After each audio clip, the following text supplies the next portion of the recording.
because they work their fingers to the bone.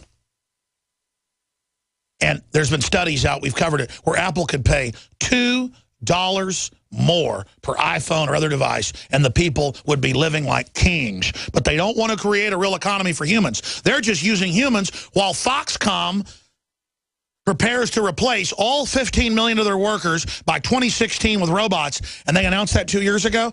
Just a month ago, they had one of their factories go total robot, no humans. Robots work on robots, work on robots. Oh, there's no CPS there. They chain their kids up, if they have kids, on power poles or light poles outside, and they defecate on the ground, and then they wait till dad or mom comes back with enough food to eat once and live in shipping containers. And we're going to compete with that. We need to pay Chinese workers more money. You go, well, wait, I thought you were against the minimum wage. That's not what we're talking about. They artificially create a wage so low, the kids are... By the way, you think I'm joking, type in Chinese children chained to light poles, and you'll just see shots of little kids lying the streets outside the factories, chained, 3-year-olds, urinating on the ground. That's what you're competing against. That's NAFTA, that's GATT, that's the New World Order, ladies and gentlemen. Oh, but here they can put regulations in where your kids playing in the park when they're 11, we're going to take them. See how that works? Now, for the rest of the hour... shifting gears to something that could be a solution to the New World Order, I want to try to explain something that's very complex in as simplistic as a form as I can. The globalists want to create 3 mega regions with 10 sub-regions, destroy the original sovereignty of each country, and replace it with a regional government that then only deals with sub-districts within the original area. So I want cultural, racial, religious, or historical states, not because they're perfect, but because next to the globalist, synthetic, New World Order blob, it's a firewall or a redoubt. I would love to see Texas at this point secede from the Union and form its own republic and control our own borders. We would be wealthy beyond our wildest dreams. America's already gone. It's already been taken over by the globalists. We could reestablish the republic here in Texas and then set up a new state federation with other states as it went.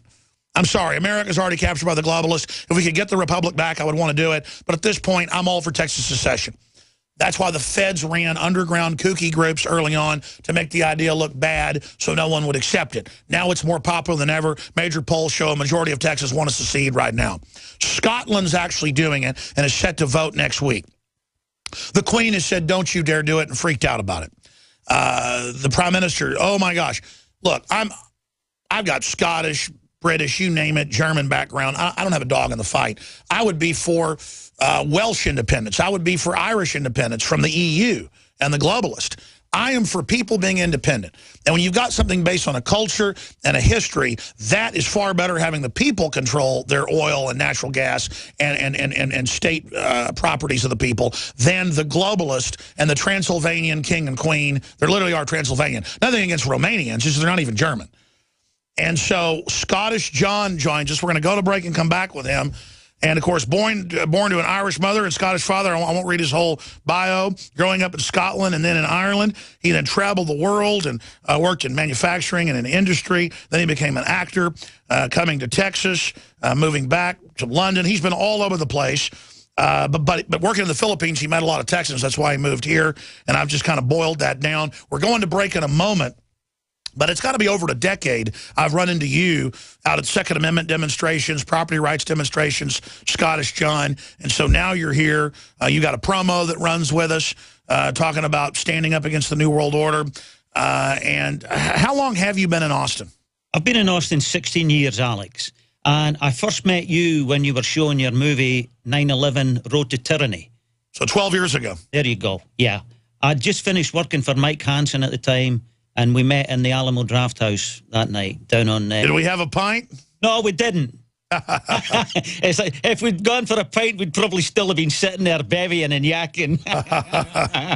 Oh, man. Well, anyways, you're hearing me get all wound up and rant through all this news. No. I'm always exhausted after the show, but that's what I do. When we come back, I'm going to try to give you the floor to break down some of the basics of Scotland, what independence means.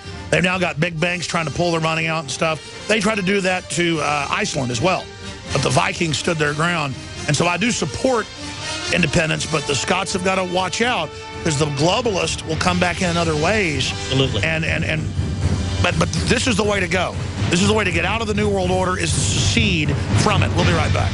And Scottish John is here. Tell us about that song, why you wanted to air that. Tell us about the name Scottish John, and then get into what's really happening with Scottish independence. And you were telling me off air all the dirty tricks they're running, trying to stop you guys from getting away from the UK. Why wouldn't you get away from England? I mean, it took England 500, 600 years to finally conquer by force. And then you can go back to Bannockburn in 1314, beating them for a while. I mean, this is, I just can't believe that, that Scotland would ever be under the UK. Yeah. Well, that song, Alex, is a song called Letter from America by a couple of brothers called Craig and Charlie Reid. And it was written in the 80s as a result of what was happening to industry back home as a result of Thatcher's policies. And we were losing all our jobs. Industry was being shut down. And people, in order to find a job, were having to go wherever they could. Some people went to America. I ended up going to the Philippines because the industry that I was in, I could get work there because my industry in particular, which was the textile industry, was all being shipped out to the Far East where labour was very cheap. But, of course, they needed people with experience and skill to so I ran a couple of factories out in Manila in the Philippines. I came back after 2 years of that and saw the explosion of unemployment figures, and it's really shocking. And basically, this was a specific plan to shut down manufacturing in Britain. And now they've done it here. Yeah. Yeah, that shocked me when I came here. I guess, like most people, I thought America was different. And now the robots are going to replace the people, and the globalists say they've got a plan to just get rid of us. Yeah. Well, yeah. And I guess, like most people, when I started hearing language like that years ago, you think, that's crazy. But when you think about it now, no, they have no need for us. Absolutely no need for us. Tell me about your T-shirt. My T-shirt is it's just an acknowledgement of the Battle of Bannockburn. It was a battle that Robert the Bruce won, where Scotland gained independence. And of course, William Wallace paved the way for that. Yeah, and just on that note, William Wallace, one of his famous victories with the Battle of Stirling Bridge. Now, in this shenanigans that's going on at home at the moment, somebody spray painted a swastika on Stirling Bridge, and that is just disgusting. That is unforgivable. It's unconscionable to do something like that. My God. Who do you think did it? That's debatable. Well, talk about Scottish independence for people that don't know why it's so important, because it's already sending shockwaves across the world. Yeah. Well, what has happened to Scotland economically and socially has been as a result of Westminster's decisions. And traditionally, we've had a Conservative or Tory government in Westminster, which was never voted in by Scottish people. There'd be very, very few Scots who would vote for the Tory party. But because of the demographics of Britain as a whole, 2/3 of the British population lives in the southeastern section of England. So it's tilted in their favour for representation at Westminster. Now, eventually, they gave us what they call devolution in 1999. You know, sort of not real self-determining powers, but just to keep us happy. You know, they chuck a couple of sweeties at us, as we like to say. For people that don't know, that's why we have the Electoral College here as well. You can't let the more populous states outvote the other states and then basically make them their slaves. Yeah. And that's the same issue you're dealing with. Yeah. And we always thought the Labour Party being against the Tories were our friends. And, of course, we find out now that's not true. The Labour Party were popular in Scotland because that was the only way they were going to retain enough seats in Westminster to maybe give them a chance to be in the government. Well, we saw what happened when Tony Blair won for the Labour Party. I kind of supported him when he came on the scene. I thought I understood what he was doing. He was shifting the sort of Labour theme more to the centre because, look, we've got to do something to get the Tories out. But it turns out, no, he was a shill.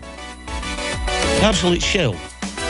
We're going to come back and talk about the big vote coming up next week with Scottish John and find out why he calls himself Scottish John. And we'll open the phones up from folks from Scotland. Stay with us. Get your phones ready. We're on the march.